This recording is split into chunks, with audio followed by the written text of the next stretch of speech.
प्यारे विद्यार्थियों, आपको पता है कि हमारा देश 15 अगस्त सन 1947 को आजाद हुआ और जब हमारा देश अंग्रेजों से आजाद हुआ तो उस समय हमारे देश का संविधान नहीं था, लेकिन संविधान बनने की प्रक्रिया आजाद होने से पहले ही बन चुकी थी। हमारे संविधान बनाने में प्यारे विद्यार्थियों बहुत से महान व्यक्तियों का हाथ था। हमारे संविधान सभा की पहली बैठक 9 दिसंबर सन 1946 को हुई और उस समय 399 सदस्य थे। उनके मेन जो सलाहकार थे वो BN राव थे, जो कि बहुत ही विद्वान थे और सलाहकार के रूप में उन्होंने लगभग 3 वर्ष तक संविधान बनवाने में सलाहकार की भूमिका निभाई। निःशुल्क, उन्होंने कुछ भी, कोई फीस नहीं ली, कोई पैसे नहीं लिए। प्यारे विद्यार्थियों, ये बहुत बड़ी बात है। अगर आप या हम कहीं भी नौकरी करते हैं, कुछ काम करते हैं, 3 वर्ष वहां पर फ्री सेवा देना बहुत बड़ी बात है और वो बहुत बड़े विद्वान थे प्यारे विद्यार्थियों। और हमारी जो संविधान सभा थी उसके पहले अध्यक्ष बने डॉक्टर राजेंद्र प्रसाद और प्रारूप और BN राव जी ने ही हमारे भीमराव अंबेडकर जी का नाम सुझाया कि उनको इस संविधान सभा में शामिल किया जाए, संविधान बनाने में उनको लिया जाए, क्योंकि वो बहुत ही अच्छे राजनीतिज्ञ और कुशल शिक्षक हैं। उनको कानून का बहुत ज्यादा ज्ञान है और उनकी सलाह से ही प्रारूप समिति के अध्यक्ष बनते हैं डॉक्टर भीमराव अंबेडकर, जिनको संविधान का जनक भी माना जाता है। प्यारे विद्यार्थियों, हमारा संविधान 2 वर्ष 11 महीने 18 दिन में बनकर तैयार हुआ। संविधान एक कानूनों का ऐसा दस्तावेज होता है जिसके आधार पर उस देश का प्रशासन चलाया जाता है। इसके लिए उन महान व्यक्तियों ने कम से कम 60 देशों के संविधान को पढ़ा और जहां से जो बात अच्छी लगी वो हमारे संविधान में ली गई।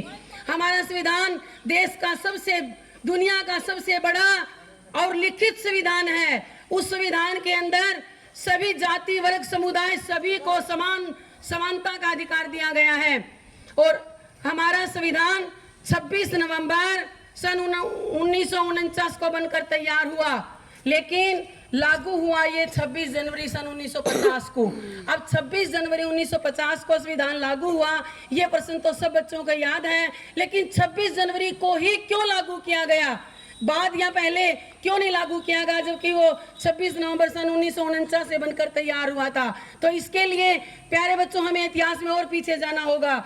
जब हमारा देश अंग्रेजों के खिलाफ लड़ रहा था तो सन 1930 में हमारे देश के महान नेताओं ने लाहौर में रावी नदी के किनारे अपने आप घोषणा की कि हम स्वतंत्र हैं और पूर्ण स्वराज्य की मांग की कि हमें कानूनों में सुधार नहीं चाहिए, हमारा देश पूर्ण स्वराज्य चाहता है।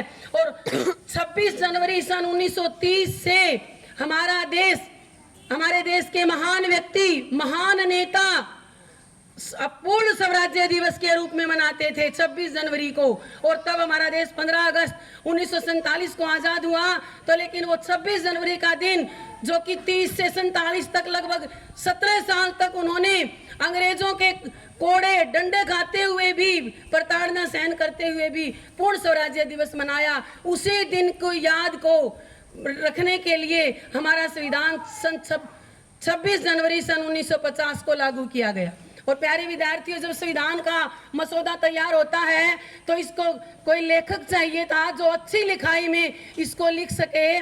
तब जवाहरलाल नेहरू जी, जो कि संविधान सभा में ही थे, उन्होंने एक सुलेखक थे, उनका नाम था प्रेम बिहारी नारायण रायजादा, उनको बुलाया क्योंकि उनकी लिखाई बहुत ही सुंदर थी और उनसे पूछा कि क्या तुम हमारा संविधान लिख सकते हो, तो उन्होंने हामी भरी, लेकिन इस सर कितने पैसे लोगे, तो उन्होंने कहा कि मुझे शुल्क फीस नहीं चाहिए, लेकिन मेरी शर्त है कि हर पेज के ऊपर मेरा नाम आना चाहिए और अंतिम पृष्ठ के ऊपर मेरे दादाजी डॉक्टर राम प्रसाद सक्सेना का नाम आना चाहिए, क्योंकि उनके पिताजी बचपन में ही माता पिता का निधन हो गया था और उनका पालन पोषण उनके दादाजी ने किया था। इसीलिए हमारे संविधान के हर पेज के ऊपर प्रेम बिहारी नारायण रायजादा का नाम लिखा हुआ है और आखिरी पृष्ठ पर उनके दादाजी का नाम उनके साथ है। तो प्यारे विद्यार्थियों, हमारा जो संविधान है उसमें हर जाति, वर्ग, संप्रदाय सभी को समान अधिकार दिए गए हैं,